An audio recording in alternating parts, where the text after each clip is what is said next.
We got it out. I'm going to make sure that my... All right, looks like everything's good to go. To the point, informative, entertaining, and protecting the Second Amendment. Welcome back to Elfster's Rifles and Reloading. And a couple reasons why I want to jump in here today is number one, I just want to wish you all a happy Easter. You know, it's one of those amazing days where you just kick back and relax. And one way I relax is reloading. And so, matter of fact, I just got back from a week-long vacation in Naples, Florida. Man, did we ever have fun, man. We were out to the beach, went out to Naples, Florida, Clam Pass Beach, made it down to Marco Island, made it down to Goodland, had all you could eat crab. Man, we hit so many restaurants, I lost track. And it was just a really fun, enjoyable week right before this amazing day of Easter. You know, another reason why I want to jump on here is I need to prep up some brass. I do have a 308 AR10 rolling in here, and I want to get at least 50, maybe a couple pieces over 50 pieces of brass prepped up. Matter of fact, I'll probably just clip you out of here just so you can see this up close and personal. But I have PSA sending me their 20-inch PA10 Gen 3. This has the 20-inch, and this is the reason why I'm interested in this. And I usually tell most guys, if you're going to get an AR10, at least get a 6.5 Creedmoor or something above and beyond a 308, especially if you reload. But there's another reason, if you do reload, why you should get 308. You know, obviously it's not going to be as inherently as accurate as a 6.5 or 6mm pills. But one reason why I want to get this is it's 308, and I am no joke sitting on a mountaintop of 7.62 by 51 Lake City brass. So when I say a mountaintop, I mean a mountaintop. This whole shelf or bin here is full of Lake City once fired military grade brass. You know, to me, this is more about trigger time, having fun at the range. You know, 308s definitely can be accurate, but inherently, I would say if you're going to get an AR10 and you reload, and you're not sitting on a mountaintop of Lake City brass like this, I'd probably push you more towards a 6.5 Creedmoor, or maybe even a 6 Creed. You know, inherently more accurate, especially if you're reloading. But with that being said, you can get this Lake City brass for next to nothing.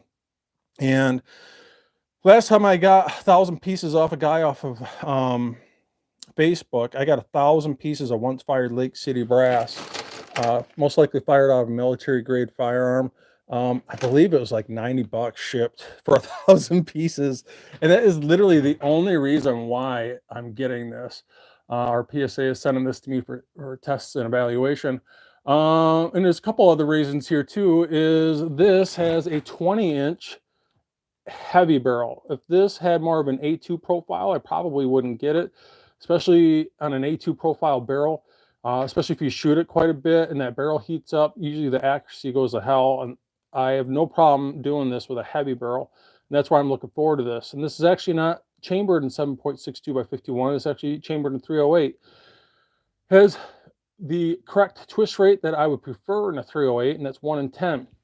Really great for those 168 grain, roughly 168, pushing 175 grain 308 pills.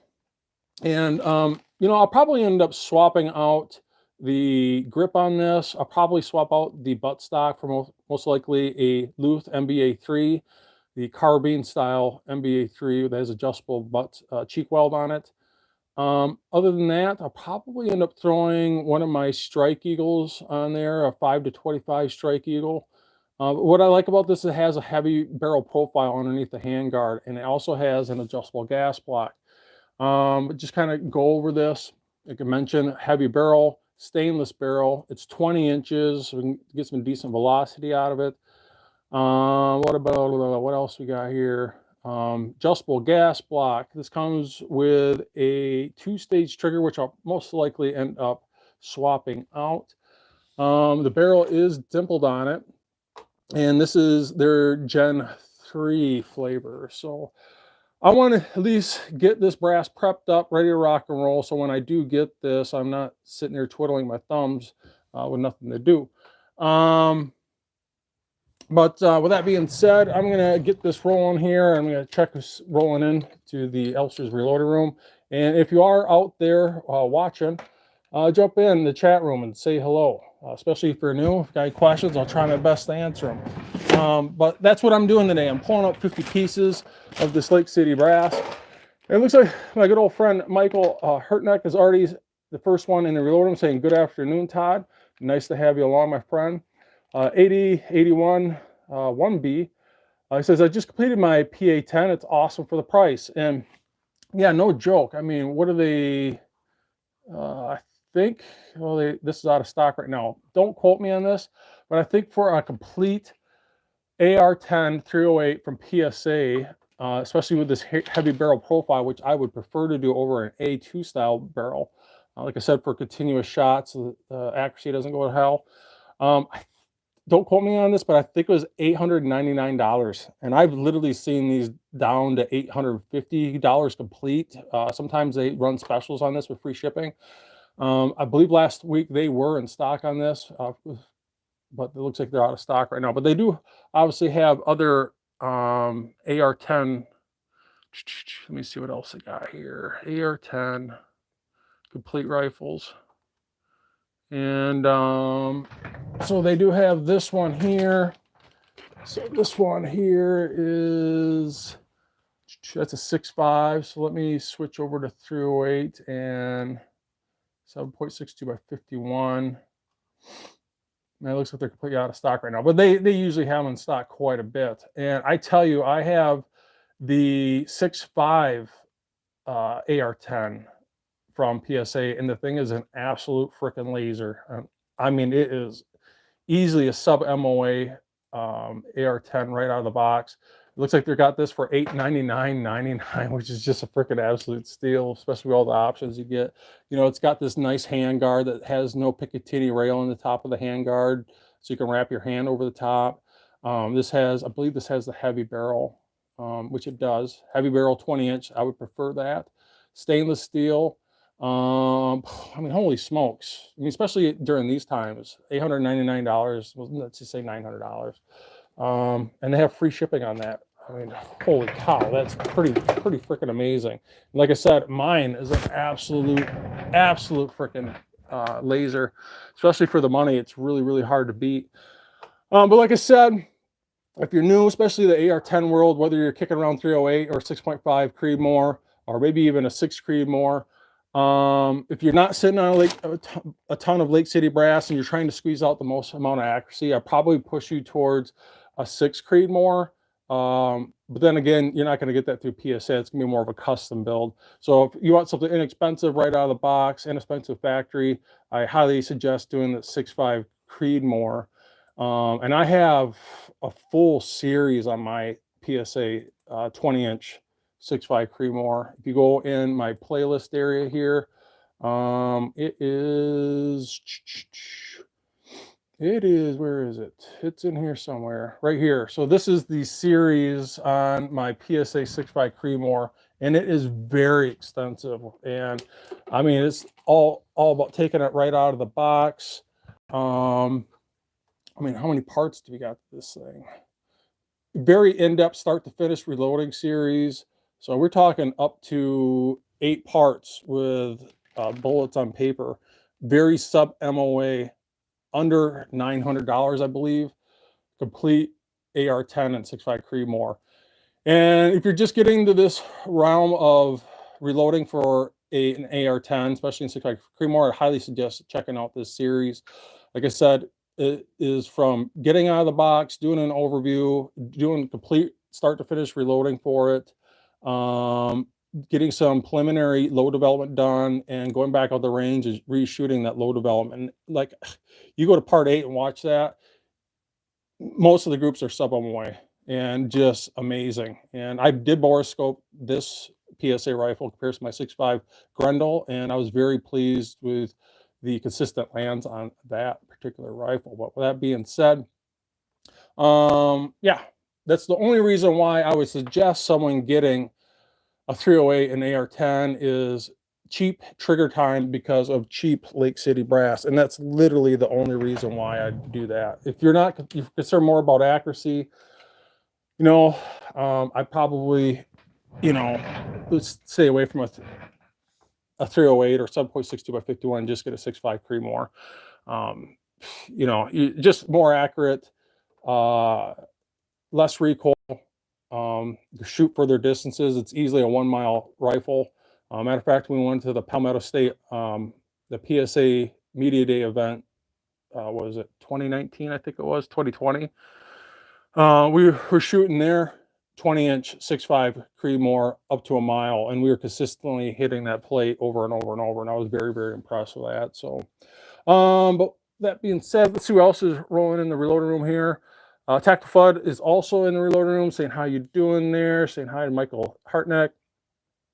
So Tactical Fud saying I got the reloading block and I'm loving it. And matter of fact, I'm about to use that right here, the EP Integrations lockdown reloading block. And I'm going to pull out 50 pieces here. And what I'm doing is I'm pulling these out, and I don't have this locked down. I got these this wide open. Don't need to lock this down. And what I'm doing is I'm just inspecting these. You can see like this one's got a pretty good sized dent in the side. Well, it's actually not pretty good. You could actually pop that out once it was fired, but I'm probably not going to use that. I'm sitting on such a mountaintop of reloadable Lake City brass. Why not be picky? so that's what I'm going to do. So I'm checking out these case mouth openings. You know, when it comes to case mouth openings, my rule of thumb is as long as the case mouth opening isn't dented more than a quarter of the case mouth opening itself, you can pop that out during the resizing process. Once again, I got tons of Lake City brass. I'll probably save that for some other situation, but I'm just going to inspect these out. Like this one here, I got a little bit of a dent in the case mouth opening, no dents in the sidewall, so I'm still going to roll that. I can live with a little bit of a dent. This one's got a really jacked up case mouth opening, but that's what I'm doing. I'm going to pull out 50 total pieces here. And like I said, I'm looking for a couple things. Massive dents in the side of the body. And this is brass I purchased off a guy off Facebook. 1,000 pieces, I believe, off the top of my head, shipped to my front door. 1,000 of 7.62 by 51 Lake City brass, once fired. He did confirm to me that it was once fired because he fired it himself. And not only that, but they're all matching head stamp. And this one says Lake City 12, Lake City 12. I'm going to pull out another miscellaneous piece here. This also says Lake City 12. I don't know if you can make that out because this doesn't focus during a live event, but it does say LC. That means Lake City. It has 12. And what that 12 stands for is the year it was made, so 2012. And it also has a NATO symbol on it. And that just tells me that this is military grade type Lake City brass. And you can see that's been obviously fired. And so these pieces look good. So I'm going to put that in my reloading block. And I'm using my reloading block right now is to easily count out 50 pieces. And you can see I got this lockdown block completely wide open. I don't need to lock it down right now. When I do get it locked down, I will show you how this EP Integrations lockdown reloading block works for those that have never seen this before. But we're going to try and cruise through all these 50 pieces here really quick.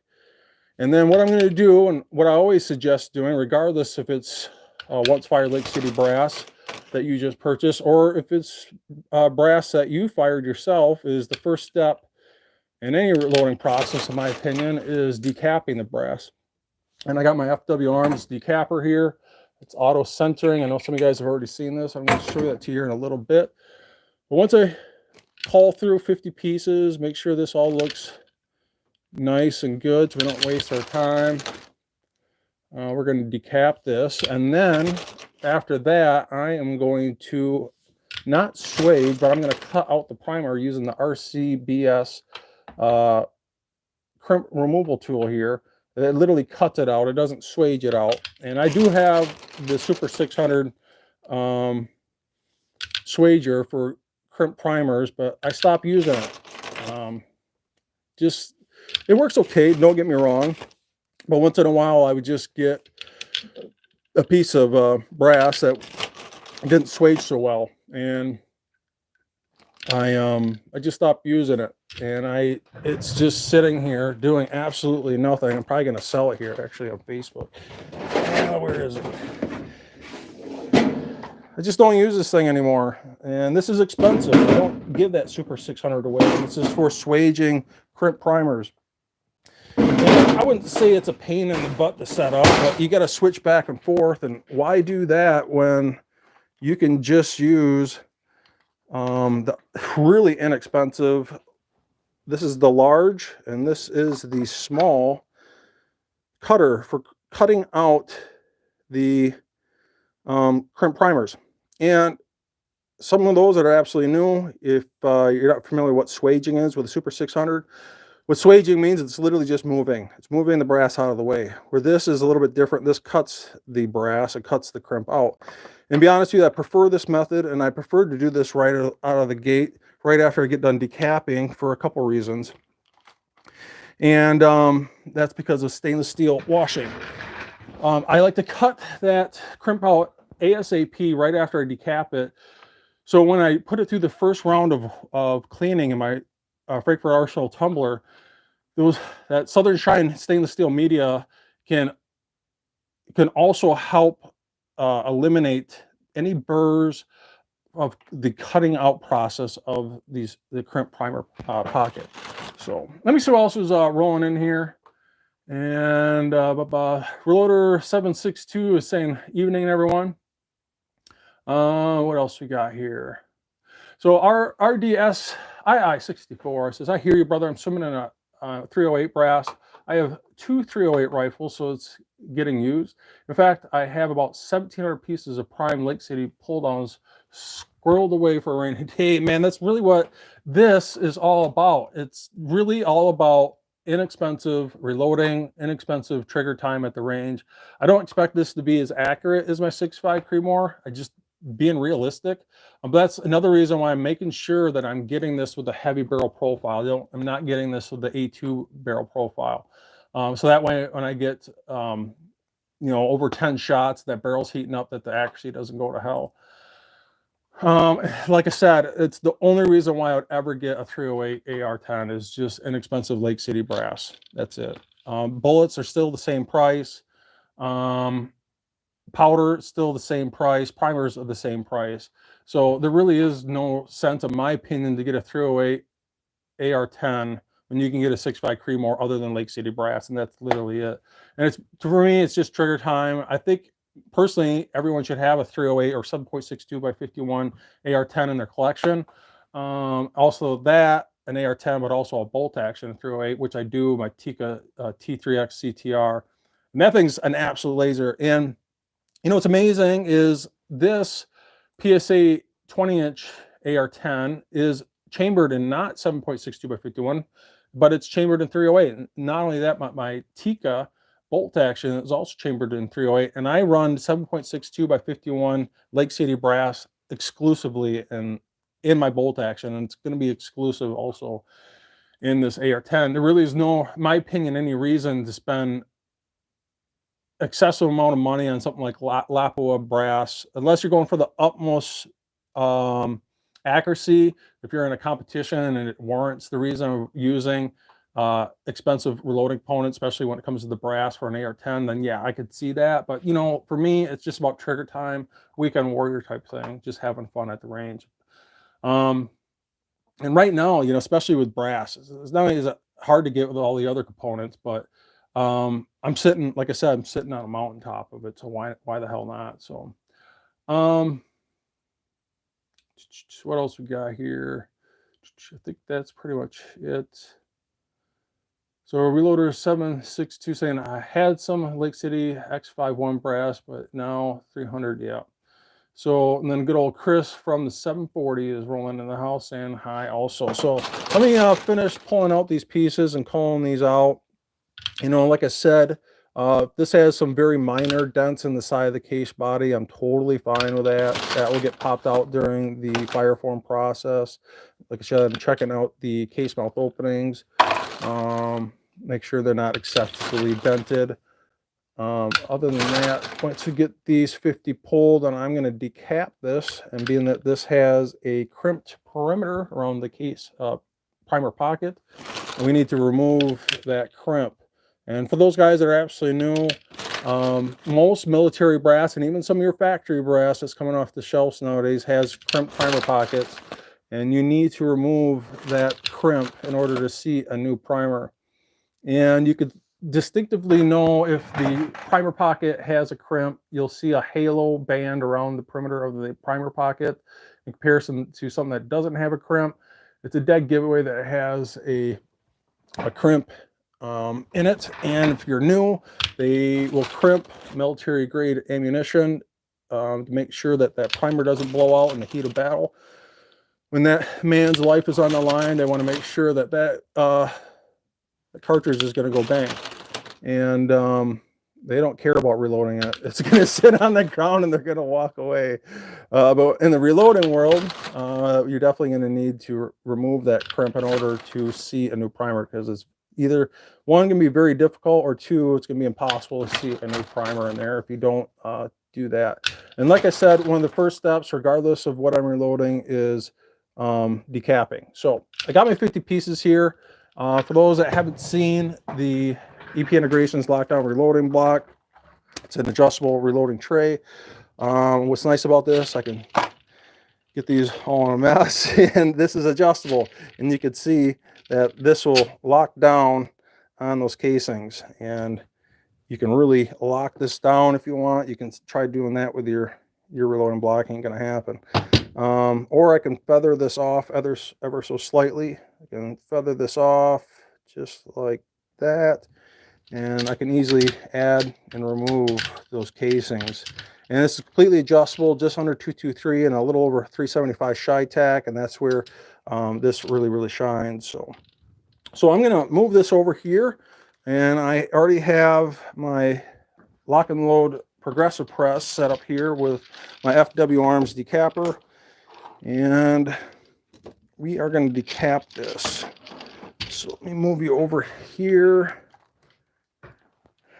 so you guys can see my beautiful face. And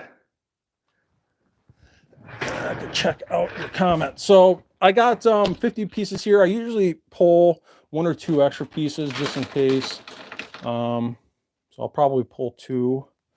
And I'm gonna get my tray on here. And like I said, I am sitting on a mountaintop of this stuff. It's called, also known as reloading gold. And this, you can definitely tell that it has a crimp on the primer pocket, and you're going to see how fast this goes. I'm going to fly right through this on 50 pieces. And that's why I recommend doing this on something like a progressive press, just like I'm doing right now. I can fly right through it, and within no time I'll be right through these 50 pieces. So I'm going to pull out one of these pieces just to show some of you guys that are absolutely new.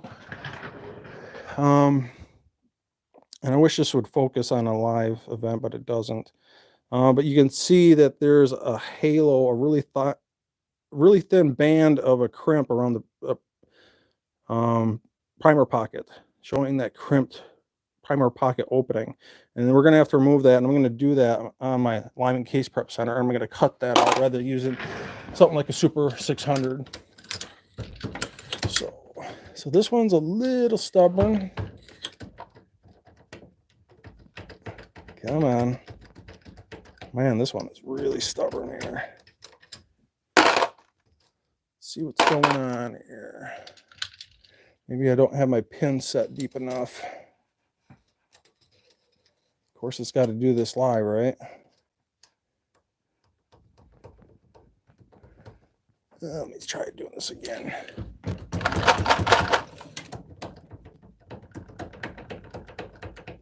Damn. That one is very stubborn.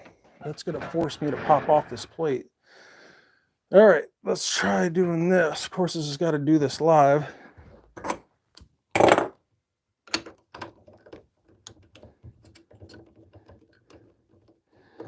This is how you fix this issue. just remove the damn plate. You can see it just almost popped out that primer. About another millimeter, it probably would have popped out. And this is a spent primer, so I have no problem doing this, the vice grip. And like that, just pop that out. So that was just a little bit of a stubborn Lake City primer. And like I said, I wouldn't do that with vice grips unless it was definitely a spent primer. So let's get this back on here. And I got my shell plate number 1 in here for a Hornady lock and load press for 308 or 7.62 by 51.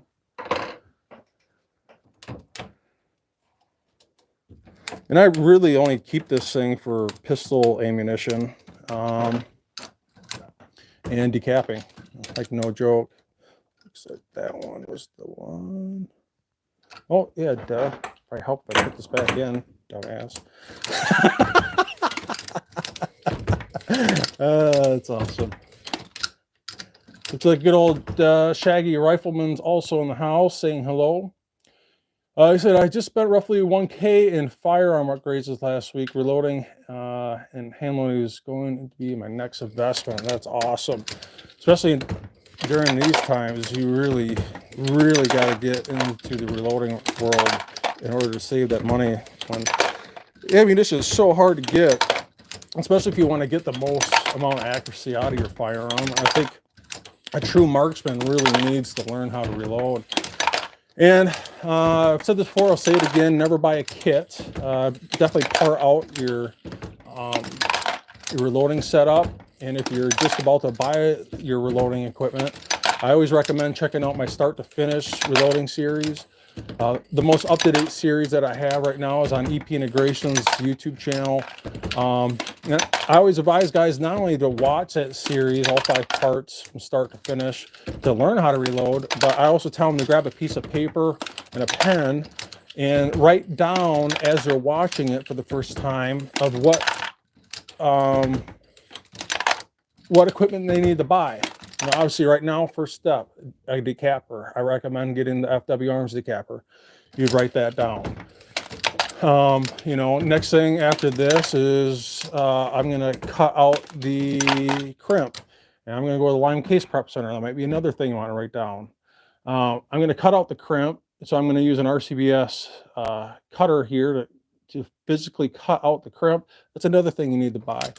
You know, and as you watch those series, and usually this is the name of the game when you're first getting the reloading, is you're going to realize, oh crap, I need that. And you end up having to wait a week to get those reloading component parts to finish that reloading. And, you know, it's a live and learn type of thing. That especially when you're first getting into reloading, it just takes time. It just really just takes time. And once you get all those components together and you've done it probably 2 or 3 times, you're going to realize you don't need to watch those videos anymore. You can just give her hell by yourself. So I got my large and cutter in here. This is the small. So just to show you what this kind of looks like, this literally cuts out the crimp. And I'm probably right after this is I'm going to clean up that primer pocket with a uniformer here. Just make sure that that primer seats just below flush. It's not like this is bolt action accuracy type ammunition. So Skull is also jumping in. He says, have you found a good press swager? Because you're using a progressive press, you could knock out the priming and swage while seating. And yeah, you could. For me, I'm kind of more of a precision reloader. I've always done my things in steps, rather than doing a progressive setup. Even for my ARs, I'm just picky like that. Like most guys say, do you reload or you hand load? And even for my semi-automatics, I take it in steps rather than progressively reloading.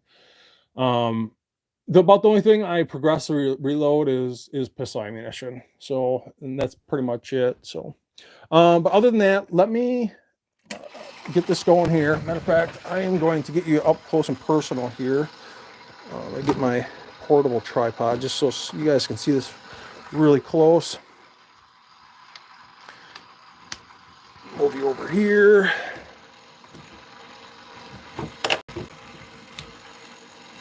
Just so you can really see this. And I will take out this so you can see this better. So I'm not doing this process right now with a brush. Like I said, I like to decap, remove the crimp, and use a uniformer right out of the gate before the first wash, because this brass is not only ultra dirty, it needs to get clean. But I'm going to do this right out of the gate for one reason, is I use a wet stainless steel tumbler with Southern Shine stainless steel media in it. And that stainless steel media in there tumbling this brass, when it tumbles, that once I cut this out, that stainless steel media helps fine tune that cut on the crimp primer pocket. And this is something I had to learn the hard way. Is I started with a Super 600 swaging, and it did work good, but let's say 1 or 2 pieces out of 100, it would still catch up. So I started cutting out my crimps, and it was still almost perfect, but to be buttery smooth with seating that new primer, if you do this step right out of the gate and then clean it with stainless steel media, that stainless steel media will fine tune that cut crimp primer pocket opening, and that you'll never have an issue. Never once have had an issue seating a new primer. Just to be up close and personal here, I'll try my best to do this with a camera in my face. Make sure you guys can see this all right. So you can see there's a distinctive crimp around the mouth opening of this Lake City brass. So I'm going to cut this out, and I can physically feel, you can actually see the brass falling out of the cutter here. You can see all this brass right here that literally just cut out that crimp, and you'll feel the resistance in your fingers, and once it's fully cut out, that resistance goes away, and that tells you that it's completely cut out. And now you can see, and I wish this would focus, but this doesn't focus on a live event, but you can see it cut out that crimp. And here is one that hasn't been removed, and here's one that has been removed, that cut out crimp. And like I said, I'll do this until I feel no more resistance. And once I feel no more resistance, then I finish this up on the uniformer, just to make sure that that primer seats just below flush. And just like that, that primer pocket crimp has been removed and has been cleaned up. Now, when I throw this in my stainless steel wash to not only clean this ultra dirty Lake City once fired brass, but that stainless steel Southern Shine media in there will help clean up this crimp, cut out crimp primer pocket opening even more. And that primer will seat just like butter. So let me get my brass pan here. Try my best to do this with you guys in front of me on the camera. In fact, I'm going to switch you over here.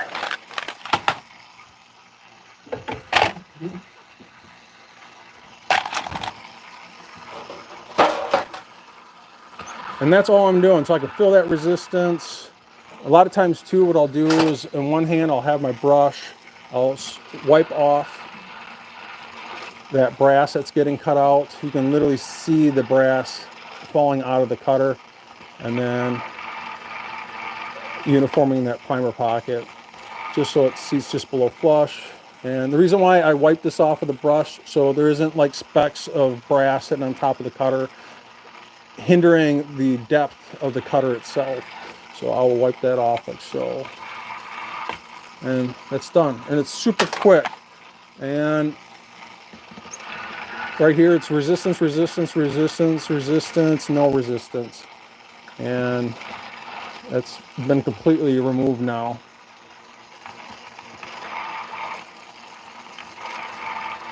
I'm just going to fly through these 50 pieces.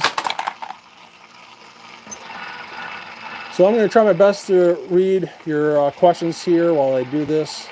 If you do have any questions, jump into the chat room and say hello, especially if you've got any questions on reloading. I don't care if it's about this or anything else. I'll try my best to answer them. But yeah, this is NATO 7.62 by 51 brass, Lake City, and I'll fire this in my 308 chambers all the time. And as long as you're keeping a solid eye on overpressuring, especially if you got a chronograph, you can chrono those reloads.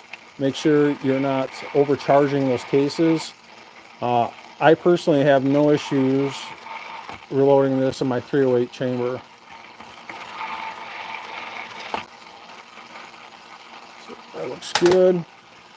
Says Richie Gonzalez says I do the same operation for my Lake City brass. So yeah, like I said, I used to swage my brass. I just don't anymore. I just cut it out. And like I said, learning the hard way, my primers will seat really smooth. It's ultra rare.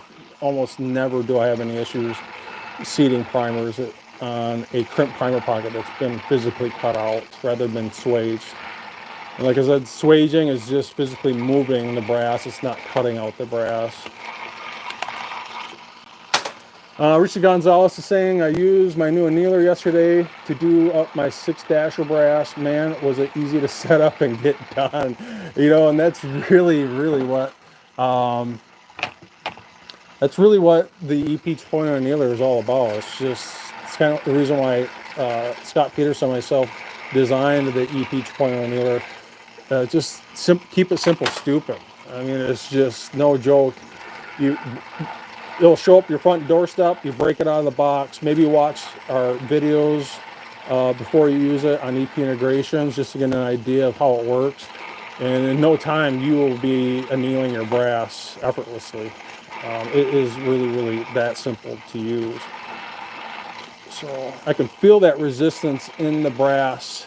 And when I feel that it's completely cut and uniform, that resistance goes away. You can see how much brass we've already cut out on the crimp already.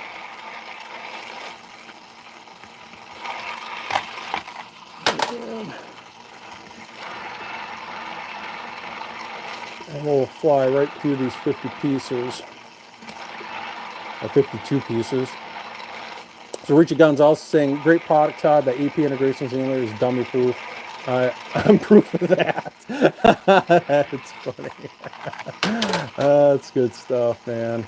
No, what I really enjoy is the fact that, you know, not only do I interact with you guys on these videos, but once in a while I'll notice someone purchase something who's like, you know what, I've seen that guy before on YouTube, and then they usually send me an email saying how amazing the annealer worked, you know, and then they jump back on during these events where I can talk to you person to person, and it's just satisfying, the fact that I get to interact with our customers this way. And it's hard to explain using the EP 2.0 annealer until you've used it, of how easy it is to go from cartridge to cartridge, and that's where, in my opinion, I would use that over anything else, because it's just dumb easy to use, and then go from cartridge to cartridge literally within probably 15-20 seconds. I just really don't see why you'd use anything else. I'd say we're about halfway through here. So if you've got any questions, let them rip, and I hope you are all having an amazing Easter Sunday.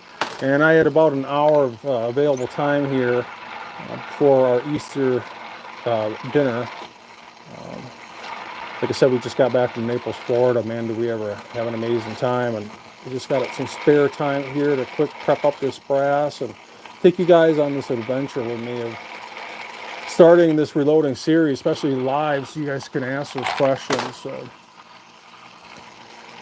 Richie Gonzalez saying, no, I have not tried the reloading block. So, yeah, let me know once you do that. Send us an email, actually. Send us some pictures if you could. Richie Gonzo says that beer can koozie comes in handy though. Man does it ever. That's awesome.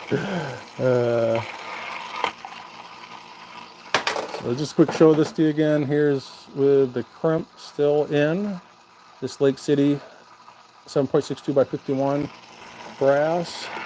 I feel that resistance is cutting it out, and that resistance goes away right there. So you can see I kind of do this a couple times. Little resistance and no resistance. So that kind of gives you an idea of when you're done cutting. And that kind of shows you the crimp removed. So if you're just joining us, we are prepping up some Lake City 7.62 by 51 inexpensive brass for a 308 AR10. That's literally the only reason why I ever own a 308 AR10 is Lake City brass. This is so damn cheap to get. And it's, you know, what's really nice about this brass too is it's ultra durable. I mean, it is unbelievably durable.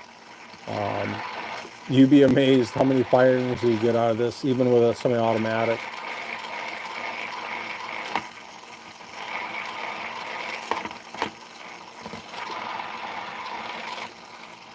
That looks good. So I'm going to click it back out of here so you can see the tire reloading room.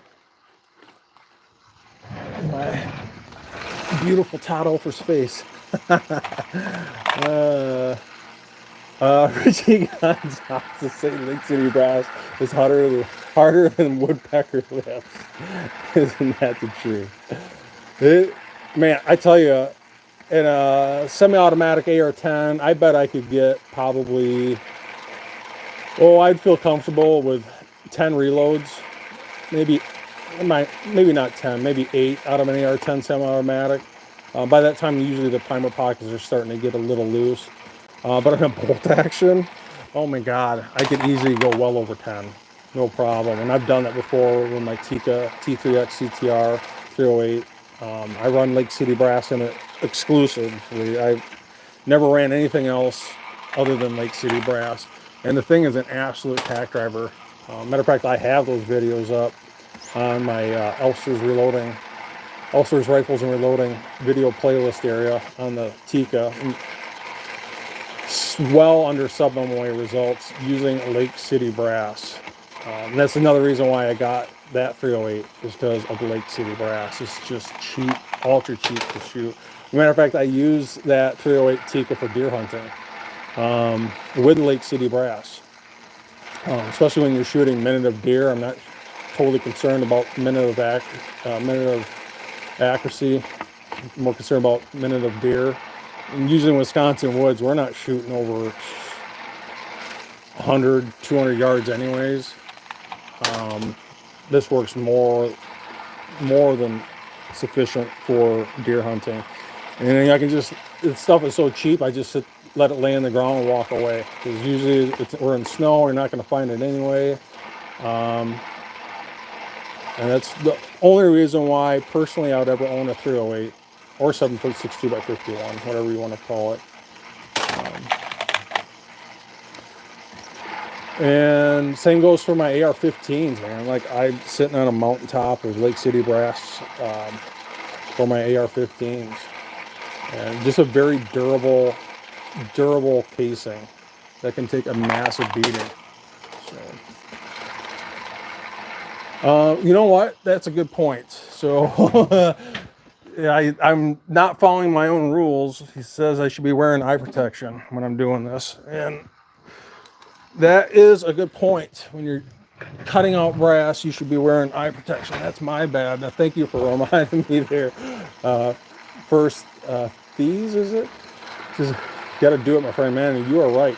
I should be following my own rules. I usually do wear eye protection when I'm doing this. So, thank you for reminding me. Rob Trees in the house saying greetings, y'all. Thanks for jumping in, and thanks for the thumbs up there. Remind my dumbass for not wearing eye protection when I'm cutting out brass. And I've done that before, man. I've got a speck of brass in my eye once, and It's not so much this, because these aren't spinning that fast. It'd be pretty hard for this to get in my eye, but regardless, you still should wear eye protection. It's when you're cutting out trimming brass, especially with like the world's finest trimmer, and that brass is really flying. Man, if you're not wearing eye protection, you are quickly going to learn that you should be wearing eye protection when you get a piece of brass in your eye and you scratch your eyeball, and I've done that before. It is not a fun time. So, yep. Rub Tree, thank you for jumping in, saying hi. I greatly appreciate that. So, we're going to finish this up.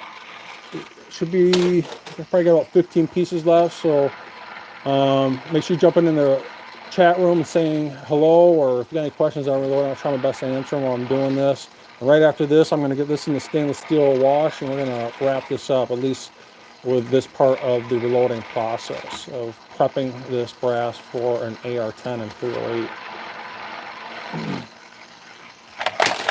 So like I said, as I'm cutting this out, I can feel that resistance through my fingers. It's cutting, it's done cutting right there. So, same with the uniformer. You know, if this was really high-end brass, like Lopwa brass, I know a lot of guys will not uniform that.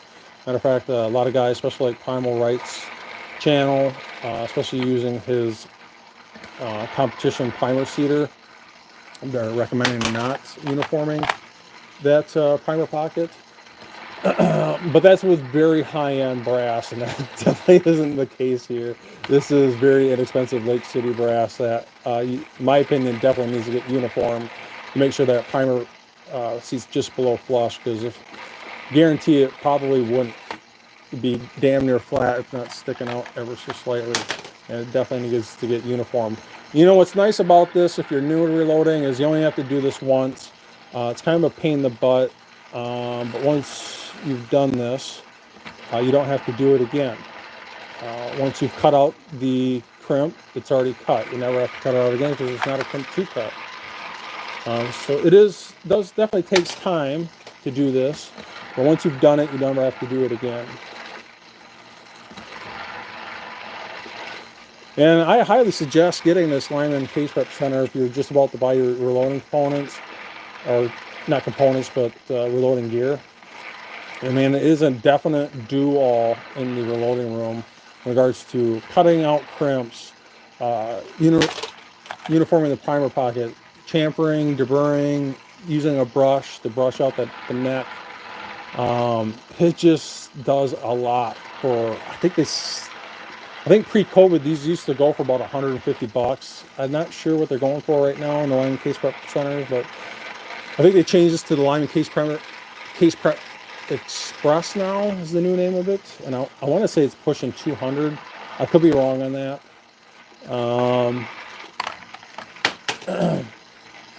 So Michael Hartnett saying, Varget, where did you get that? I got super lucky. He's probably talking about this 8-pound jug of Varget I have up here. And I got super lucky. I went into Shields 2-3 weeks ago to pick up my E-form suppressor, which I was able to get my E-form suppressor within 3 months of buying it. 3 months. And the guy at Shields, which they're an FFL, he was mentioning to me that they were getting E-forms from purchase to the customer walking out with the suppressor in 3 weeks. So, I mean, holy smokes, to go from a year and a half to get a suppressor to, no joke, 3 weeks to 3 months. I mean, that is huge. But as I was in there picking up my suppressor, I'm like, have you guys seen Varget in here lately? He's like, matter of fact, we just got some in this morning, but it's all sold out. And we had 2 8-pound jugs and a ton of 1-pound jugs, but they sold out instantly this morning. And I'm like, oh man, that sucks. And this girl that runs the reloading room at Shields, she's like, well, I can take your name, and if I see any, I'll let you know. And I'm like, that would be fantastic, because I only have like an 8-pound jug left. And I could definitely use another 8 pounds because I go through Varget on 223 and 308 like it's water. And she's like, you know what, let me just double check in the back. I'll just want to double check in the back and make sure I don't have any Varget sitting in the back for some weird reason. So I finished up my paperwork on my suppressor E-form, and sure enough, she walked out with this 8-pound jug of Varget right here. And not only that, but they had it priced at, no joke, I think it was $280. And I had $50 worth of Shields card points.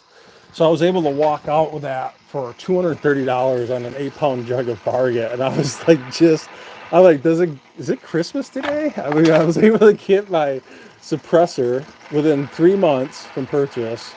And not only that, but I walked out the door with an 8-pound jug of Varget. And they also had CCI 400 primers. And I was like, holy smokes, man. I mean, talk about Christmas in springtime. And that was right before we went out to Florida. And I'm like, man, this is fantastic. So Richie Gonzalez says, what the hell, Todd, was it your birthday? Apparently it was. So especially walking out the door after my Shields gift card points of 230 bucks. I mean, it doesn't get any better than that.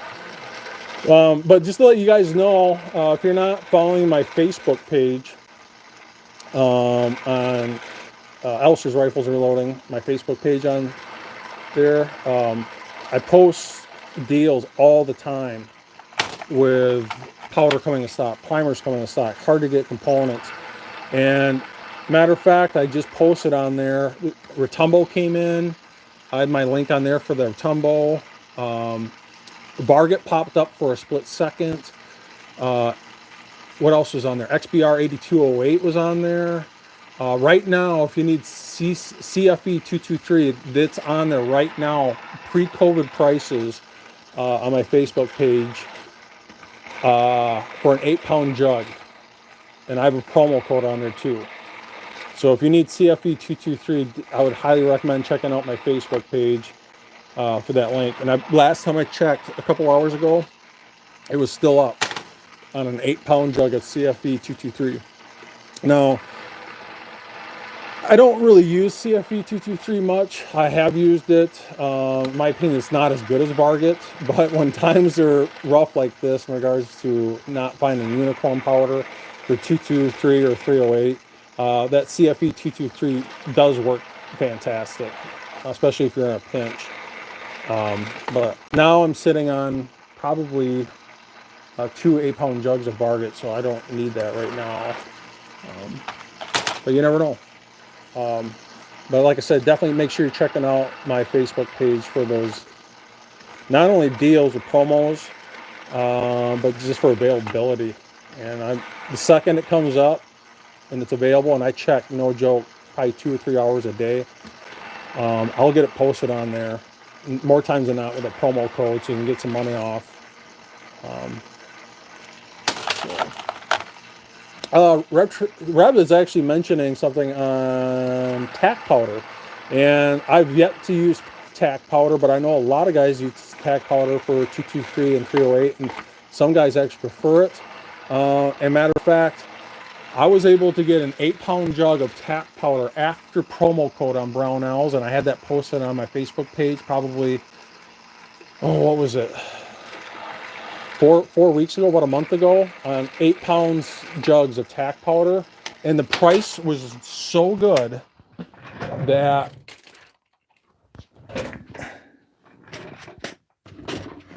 I bought an 8-pound jug of it, and I think it was shipped. I'm not exaggerating. I think it was shipped after promo code, $230. I mean, just unbelievable. And I think I got a little bit left in this jug, and I got a whole nother 8-pound jug back there, and I'm swimming, literally swimming in an H4350. I got more H4350 I know what to do with. I'm running out of room here on powder and primers. I'm good to go on. Matter of fact, I just posted this deal, hard to get Magnum 450s. And I got this for my 6.5 Creedmoor with small rifle primers, Starline brass. So I'm working up that load development right now. Before I was using 41s, CCI 41s. But I think I'm good on primers and powder. And like I said, I'm checking those deals out non-stop, my friends. And if you're having a hell of a time getting primers and powders, if you're not following my Facebook page, you're really missing out. Because the second that stuff comes up for sale, not only does it sell out instantly, but just make sure you not only follow my page, but hit the notification thing on there so you get notified. And I usually get that posted on there with a promo code more times than not. So it usually pays for the shipping. Every little bit helps, especially right now. This primer and powder is so hard to get, especially the good stuff like Varget. So AR gun 1776, my good friend here, rolling in, saying hello to everyone and thank you for joining us. And I got about 4 or 5 pieces left here. So, like I said, if you got any questions, reloading, I'll try my best to answer them. Otherwise, I'm going to throw this into the stainless steel wash here, not only to help clean up this brass, but also to help smoothen out that cut primer pocket. That definitely makes a difference when it comes to seating that new primer. Doing this right out of the gate and then cleaning it with stainless steel media, that stainless steel media will help smoothen out that cut crimp primer 100%. That's just something I've learned over the years, learned the hard way. So learn from my mistakes. So, once in a while I get a piece of brass that gets really stubborn. Gets stuck on here. Come on. There we go. So yeah, if you're about to buy that reloading equipment, I highly recommend the Lyman Case Prep Center for sure. And especially if you're doing military brass with crimp primer pockets, the RCBS small and large cutters for cutting out the crimp primer pocket definitely makes a difference. So when I get done here, I'm going to show you how much brass we cut out, and it's nothing but the crimp. And what's nice about this is this does a perfect beveled 45-degree cut on that crimp primer pocket.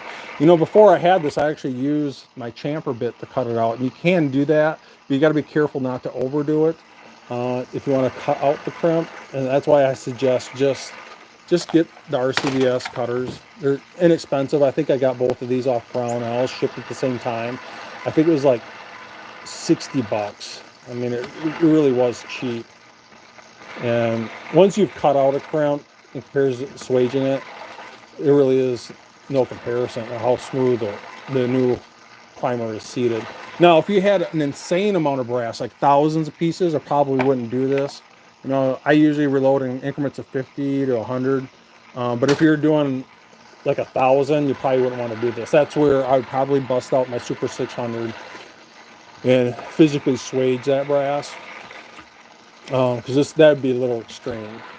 Or I would get some set up in my progressive press. But once again, I'm a hand loader. I'm not a reloader. So I'm usually, like I said, doing 50 to 100 pieces at a time. So one more piece after this. Rich Gonzalez saying I loaded 600 rounds of 223 Lake City brass on one day using the Lyman trimmer. Works great. You just got to get a rhythm to it. Man, isn't that the truth? I think that's kind of everything in the reloading room, is just getting a rhythm or a method to your madness down. So these look really good. I'm going to clip you out of here once I get this done and show you all the brass that was cut out of this, especially for those guys that are absolutely new and just getting into reloading.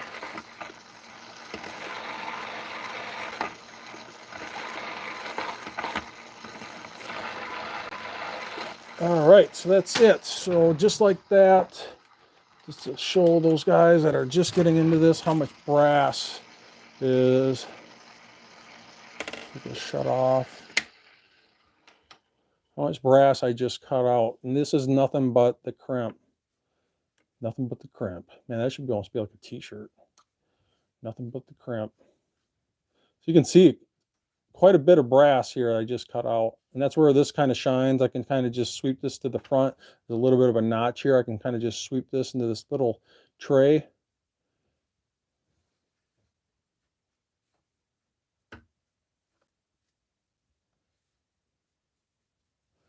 And I can take this out and dispose of it. And just like that, we're done. So now I'm on to cleaning this brass.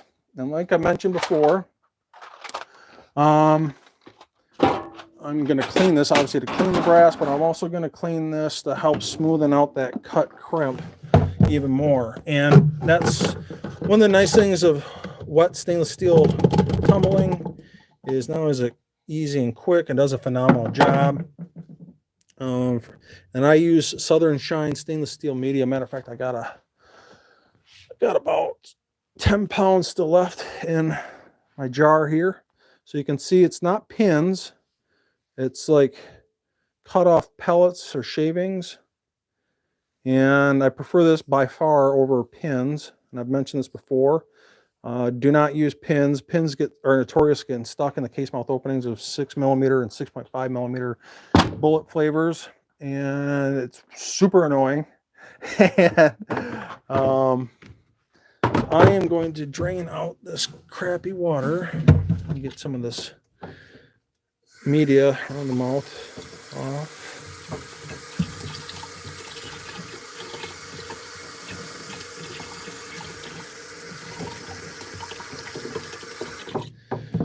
Drain out this old water.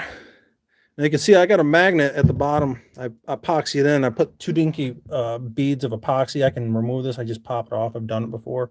But I put a magnet in here just to make sure if any stainless steel media does get past, it doesn't go down my drain. Let's get some of this old water out of here.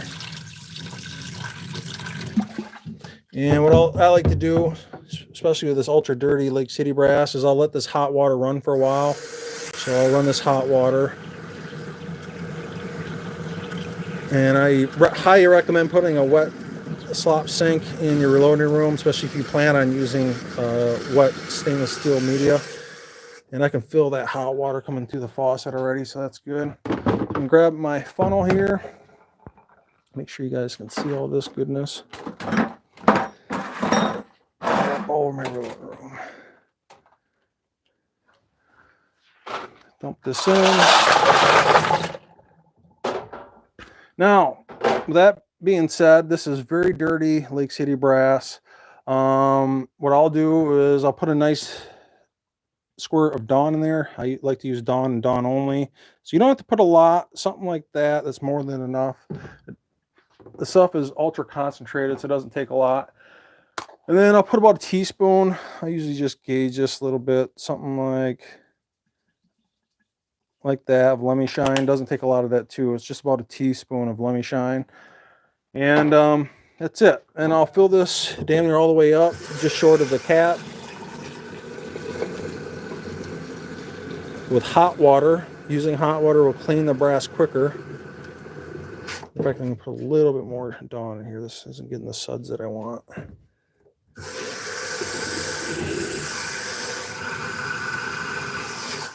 So something like that.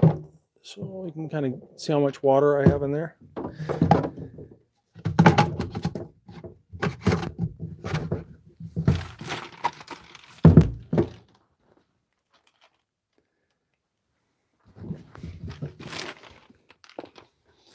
And for something like that, you know, it's just really dirty Lake City brass. I'd probably run this for about an hour and a half, 2 hours. If it was brand new brass, usually I don't even clean that, other than getting the lube off. That might only run for a half hour. It just depends on what type of brass I'm working with. But other than that, I think I'm gonna wrap this up. If you got any other questions or concerns, let yourself be known. definitely make sure you're checking out EP Integrations for our EP 2.0 annealer that can anneal from, no joke, 17 Hornet to 50 BMG, and our lockdown reloading block, adjustable reloading tray, just under 223 and just over 375 shy tack on www.epintegrations.com. And let me double check your comments here, otherwise I'm going to shut this down.